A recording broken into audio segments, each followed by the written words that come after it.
মামুন উপচে পড়া ভিড় এখনো ছিল, সর্বশেষ ট্রেনটি মাত্র ছেড়ে গেল।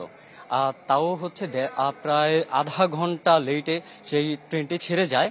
আর সর্বশেষ যেই ট্রেনটি ছেড়ে যায় সেটা ছিল পদ্মা এক্সপ্রেস। পদ্মা এক্সপ্রেসের এই ট্রেনটিতে যাত্রীরা একটি অভিযোগ করেছেন, যেটা হচ্ছে উপচে পড়া ভিড়ের সাথে সাথে সেই ট্রেনটিতে যারা টিকিট ক্রয় করেছেন সেই টিকিটে অনেক সময় দেখা গেছে যে টিকিটের সার্ভারে গিয়ে তারা ভোগান্তিতে শিকার হয়েছেন।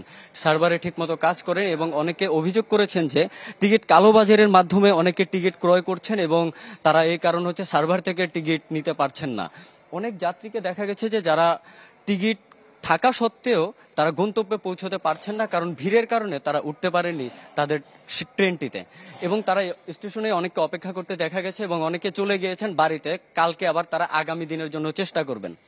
এখান থেকে কয়েকজনের সাথে কথা বলে দেখা গেল যে যারা রাজশাহীতে যাবেন বা বিভিন্ন পঞ্চগড়ে যাবেন, এরকম অনেকেও হচ্ছে যে তারা টিকিট পাননি। টিকিট আগামীকাল সকাল থেকে এখন আরেকটি ট্রেন, যেটা হচ্ছে আগামীকাল সকাল থেকে ছেড়ে যাবেন, এটার জন্য অনেকে সকাল থেকেই এসে এখানে অপেক্ষা করছেন। কয়েকজনকে এরকম দেখা গেছে এবং আপনি জানেন যে আজকে দুপুরের পর থেকেই হচ্ছে ছিল ট্রেনের শিডিউল বিপর্যয় ছিল। সেই শিডিউল বিপর্যয় কিন্তু শেষ ট্রেনটির বেলাতেও হয়েছে। ট্রেনটি ছাড়ার কথা ছিল 11:30টায় এবং ট্রেনটি ছেড়ে গেছে প্রায় 12:30টায়।